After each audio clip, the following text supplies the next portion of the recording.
Hello दोस्तों, स्वागत है एक बार फिर से आपके अपने यूट्यूब चैनल किरण लर्नर्स अकेडमी में। हम कर रहे हैं दोस्तों वो सारे question Indian polity and constitution के, या हिंदी में बोलते हैं इसको भारतीय राज्य व्यवस्था एंड संविधान के, जो टीसीएस ने 2018 से 24 तक पूछे हैं। पहली वीडियो में मैंने इसका किया था first part, question number 1 to 25। अभी इस वीडियो में हम कवर करेंगे इसका second part, that is question number 26 to 50 तक। चलिए स्टार्ट करते हैं। क्वेश्चन नंबर 26 है, जब राज्यसभा के सभापति का पद रिक्त हो तो उसके कर्तव्यों का पालन निम्नलिखित में से किसके द्वारा किया जाएगा। तो दोस्तों ध्यान रखेंगे, अकॉर्डिंग टू आर्टिकल 184 ये किया जाएगा राज्यसभा के उपसभापति द्वारा। ठीक है, ऑप्शन 4 इज करेक्ट।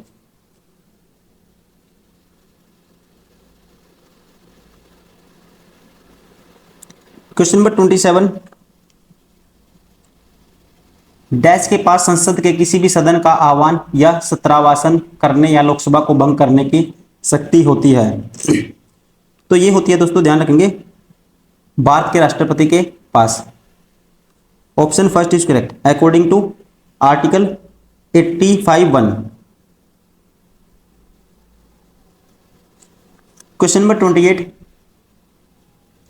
यदि राष्ट्रपति राज्यपाल की रिपोर्ट से संतुष्ट है तो अनुच्छेद 356 के तहत राष्ट्रपति शासन की घोषणा कर सकता है, लेकिन ऐसी उद्घोषणा प्रारंभ में डैश की अवधि के लिए होती है। तो दोस्तों प्रारंभ में होती है, ये राइट आंसर होगा 6 महीने की अवधि के लिए। Option 3 is correct. Question number 29, निम्नलिखित में से कौन सी भारत में राष्ट्रपति के पद के लिए एक शर्त नहीं है। दोस्तों कौन सी है जो शर्त नहीं है, वो आपको बतानी है। पहला कहता है किराए के भुगतान के बिना अपने आधिकारिक निवास का उपयोग करने का हकदार नहीं होगा। दोस्तों पहला क्या है, इलॉजिकल है, गलत है, ध्यान रखेंगे। वह संसद के किसी भी सदन का सदस्य नहीं होगा, ये ठीक है। भत्तों में कमी नहीं जाए, उनके कार्यकाल दौरान भत्तों में कमी नहीं की जाएगी, ये भी ठीक है। वह किसी लाभ के पद नहीं होगा, दोस्तों ये भी ठीक है। तो पहला क्या है, गलत है।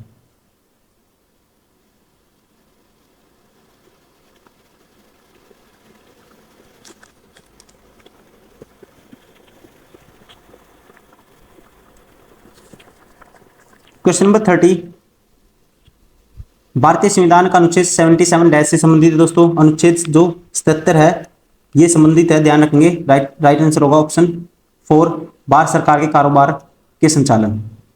Option 4 is correct. Question number 31, निम्नलिखित में से कौन सा विकल्प केंद्र सरकार का विधायी अंग है। ठीक है, केंद्र सरकार का दोस्तों जो विधायी अंग है ये है संसद। क्वेश्चन नंबर 32, भारत के संविधान के किस अनुच्छेद में यह प्रावधान है कि भारत का एक उपराष्ट्रपति होगा। दोस्तों ये आर्टिकल है, ध्यान रखेंगे। राइट आंसर होगा आर्टिकल 63। क्वेश्चन नंबर 33, निम्नलिखित में से कौन सा केंद्र सरकार का विधायी अंग है। केंद्र सरकार का दोस्तों विधायी अंग है, रिपीट हुआ है क्वेश्चन। ऑप्शन 4 संसद।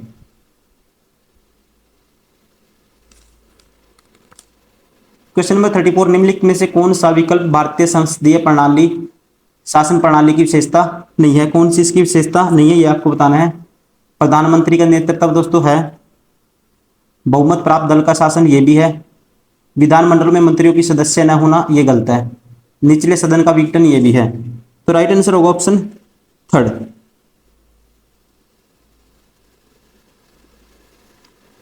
क्वेश्चन नंबर 35, स्वतंत्रता दिवस के अवसर पर राष्ट्रीय ध्वज फहराने का उत्तरदायित्व किसका होता है। दोस्तों तो ये होता है भारत के प्रधानमंत्री का। क्वेश्चन नंबर 36, राज्य का मुख्य कार्यकारी प्रमुख कौन होता है। ये होता है दोस्तों, राइट आंसर होगा, आसान क्वेश्चन है, पता ही होगा आपको, कौन होता है, राज्यपाल।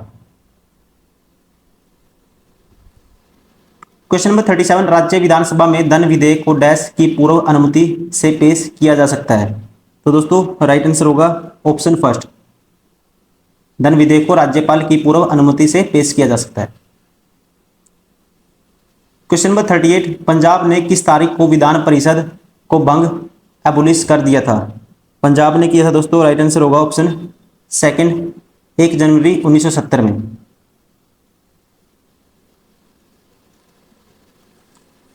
क्वेश्चन नंबर 39, निम्नलिखित में से कौन राज्य में मंत्रिपरिषद की बैठक की अध्यक्षता करता है? तो ये करता है दोस्तों, राइट आंसर होगा राज्य का मुख्यमंत्री। क्वेश्चन नंबर 40, राज्य योजना बोर्ड का अध्यक्ष कौन होता है दोस्तों? राज्य योजना बोर्ड का अध्यक्ष कौन होता है? तो ध्यान रखेंगे आप, ये होता है ऑप्शन थर्ड, मुख्यमंत्री। भारतीय क्वेश्चन नंबर 41 है, भारतीय विदेश सेवा और भारतीय राजस्व सेवाएं किस प्रकार की सिविल सेवा के अंतर्गत आती हैं? तो ये सारी सेवाएं आती हैं दोस्तों, राइट आंसर होगा केंद्रीय सेवाओं के अंतर्गत। ठीक है, सेंट्रल सर्विसेज के अंदर ऑप्शन फर्स्ट इज करेक्ट।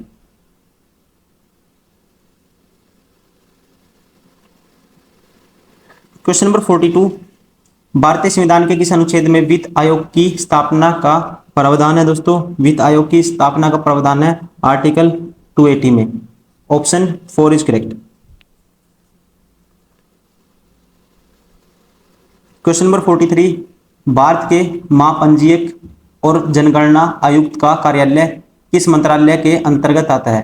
ठीक है, the office of registrar general of census commissioner India comes under the, तो इसका राइट आंसर होगा दोस्तों, ये आता है under ministry of home affairs. ठीक है, ministry of home affairs, option second is correct, गृह मंत्रालय। क्वेश्चन नंबर 44, नियंत्रक और महालेखा परीक्षक जिस संगठन का प्रमुख होता है उसे डैश के नाम से जाना जाता है? तो दोस्तों ये होता है, ध्यान रखेंगे, राइट आंसर होगा भारतीय लेखा परीक्षा और लेखा विभाग, Indian audit and account department. ठीक है, और भारत का जो संविधान का आर्टिकल 148 दोस्तों भारत के नियंत्रक और महालेखा परीक्षक के कार्यकाल का प्रावधान करता है। ध्यान रखेंगे आप, option third is correct. Question number 45, नीचे दिए गए दलों पार्टियों को उनके आरक्षित चुनाव चिन्हों के साथ सम्मिलित कीजिए और निम्नलिखित में से गलत विकल्प का चयन कीजिए। बहुजन समाज पार्टी, हाथी, ये दोस्तों क्या है, ध्यान रखेंगे। ठीक है, सेकंड कहता है अखिल भारतीय तृणमूल कांग्रेस, द्रांति, ये दोस्तों क्या है, ध्यान रखेंगे आप, गलत है। ध्यान रखेंगे, अखिल भारतीय तृणमूल कांग्रेस की स्थापना 1 जनवरी 1998 में ममता बनर्जी ने की थी। ध्यान रखेंगे दोस्तों, और इसका गठन भारतीय राष्ट्रीय कांग्रेस से अलग हुए गुट के रूप में हुआ था और उनके नेतृत्व में पश्चिम बंगाल की राजनीति में तेजी से इसमें प्रमुखता हासिल की। और ध्यान रखेंगे, फूल और घास अखिल भारतीय तृणमूल कांग्रेस का दोस्तों आरक्षित क्या है, सिंबल है, प्रतीक है, और इसका जो राजनीतिक दल है टीएमसी। तो राइट आंसर होगा ऑप्शन सेकंड, ये गलत है। क्वेश्चन नंबर 46, मणिपुर, मेघालय और त्रिपुरा डैश के अंतर्गत राज्य बन गई। इसका राइट आंसर होगा दोस्तों ऑप्शन 4, 1971।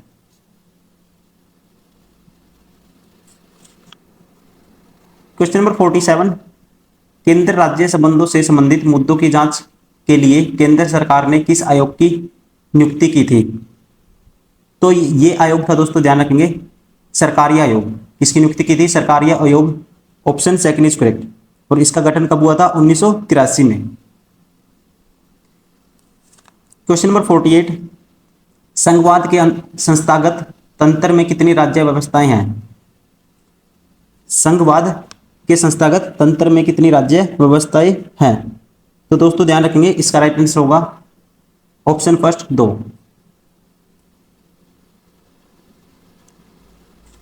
क्वेश्चन नंबर 49, जम्मू और कश्मीर पुनर्गठन अधिनियम किस वर्ष पारित किया गया था?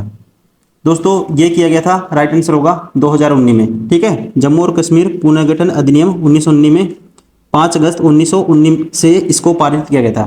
ठीक है, कब? 5 अगस्त 1919 से।